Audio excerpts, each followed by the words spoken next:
hosted by you/Jukebox Rocks. My oldest sister's lifelong best friend has been my doctor for a couple of years.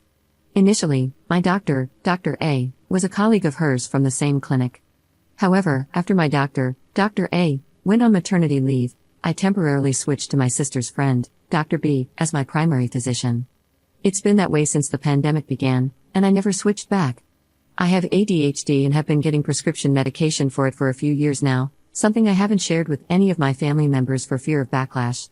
I come from a long line of type A overachievers who don't believe in ADHD and dismiss it as laziness.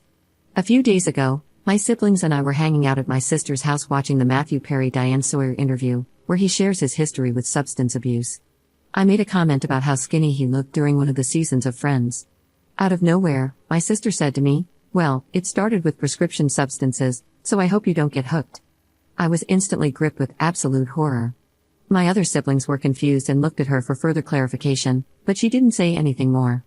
I spent the whole night frozen, with a deep pit in my stomach.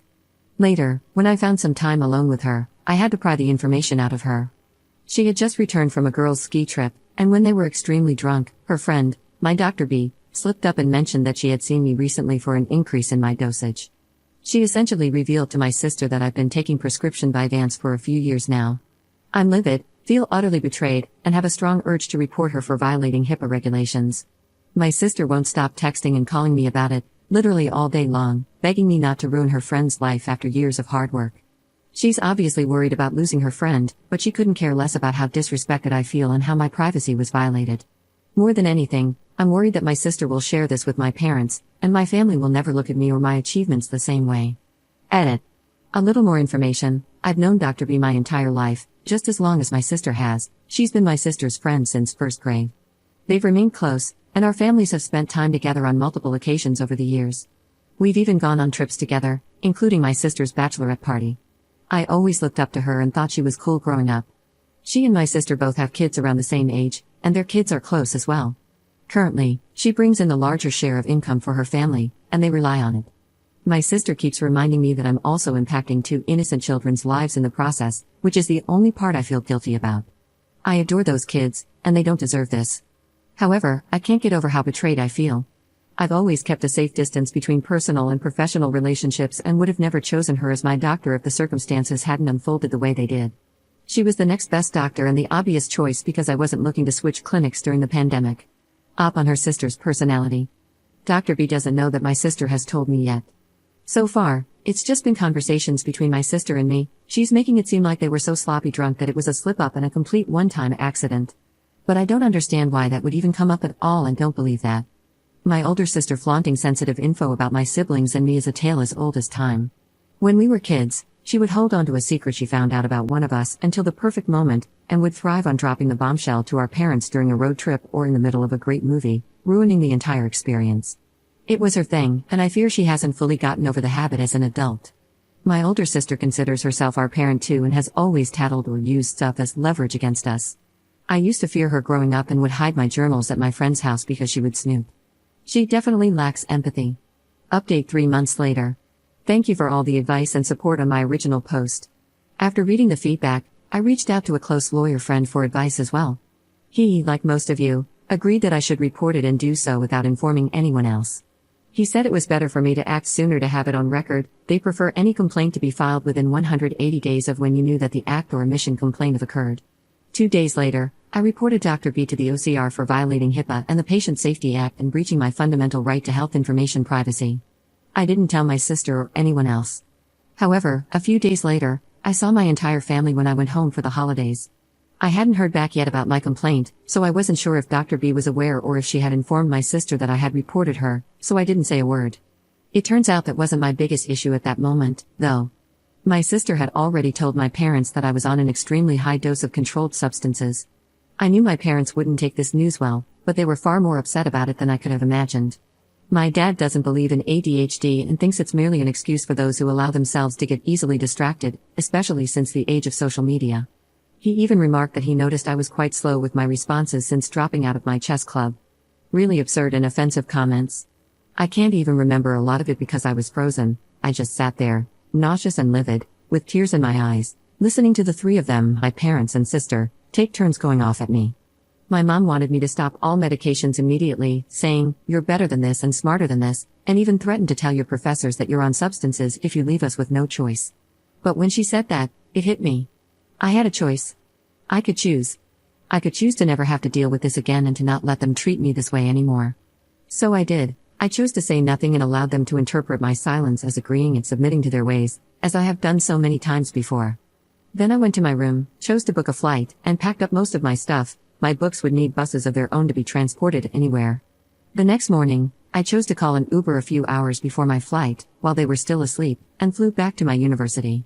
I chose me. In January, I found out that Dr. B had prior complaints from patients against her, and my report had opened an investigation, which is currently ongoing. She's been placed on temporary leave until the case is resolved. I can't share more details on that for now, but I will come back and update once it's done. Second update 3 weeks later. I don't know how many of you have actually gone no contact with your family, especially to the extent that I have currently, but I'd love to hear any advice you might have. At this point, I don't have any form of communication with my parents or older sister and haven't since December. The most awful part about this whole situation is my inability to reach out to my young niece and nephew, who I'm so close to. Every year, I receive a Valentine's Day card from them, and this year I got none. It's incredibly lonely, and I wouldn't wish this on anyone. I'm always wondering why they think I haven't called them. As much as I'm growing and healing from this, I'm also dealing with a lot of trauma, and it's rough. Third update 2 weeks later.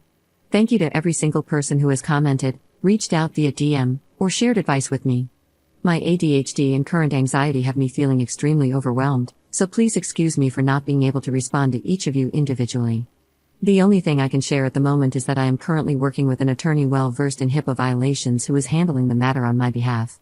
We have received a notice regarding the outcome of the investigation from the OCR, which I am not allowed to share yet. I'm not sure if we, along with the other patients who faced breaches of privacy from the same doctor, will be suing, as that's usually the most unlikely outcome since it almost always falls on the employers rather than the doctors, or so I've been told. We might proceed with a civil claim.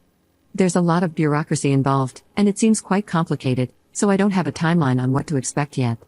I'm just grateful to have a lawyer who knows what they're doing. Thank you for your support. This has been the hardest and loneliest period of my life, and your kind words helped me get through it. Fourth update 1 month later. I'm a full-time student under the age of 26, and my health insurance had so far been included in my family's plan under the dependent coverage extension. A few months ago, I went no contact with my family after they found out I was on prescription Vyvanse for my ADHD, something they absolutely do not believe in and refuse to support me. 2 weeks ago, I found out that they have taken me off their health plan and have pretty much left me to fend for myself. I haven't been able to get my meds this month, and it has been awful. Since I study full-time, my only means of income is a part-time TA job on campus, which is currently on hold since the semester has ended, and some tutoring I do during my, very limited, free time. I'm struggling and on the verge of a mental breakdown and could use any advice I can get. What options do I have to get some health coverage or any assistance whatsoever?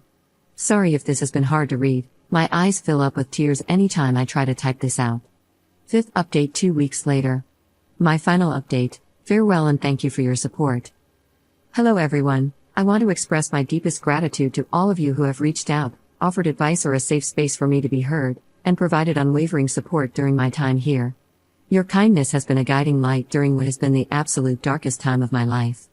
I was incredibly lonely after making the difficult decision to go no contact with my family. However, amidst this awfully painful period, one I wouldn't wish on anyone, I discovered a newfound sense of belonging, provided by all of you compassionate strangers on Reddit. To those of you who were proud of me, I cried a long cry every single time I read those words, and I will carry them with me till the very end. Science is my purpose here. I will rise again and, hopefully, help change this world for the better someday. As I embark on a healing journey, I've decided to take a step back from here. As someone navigating ADHD, I can sometimes become overwhelmed with feedback. Therapy has taught me the importance of focusing on my mental well-being, and given the financial challenges I'm facing and ongoing legal issues, I will be working 2 jobs to make ends meet and afford the healthcare and stability I need while I'm off from school. I cannot express how much your support has meant to me, but at this time, I must prioritize my responsibilities and take care of myself. Till I'm back, I want to leave you with a quote that resonates deeply within me: pass on the kindness of strangers, for they have the power to mend the broken, inspire the lost. From the bottom of my heart, I thank you for becoming the family I needed when I felt most alone. Take care, and may your lives overflow with happiness, love, and success.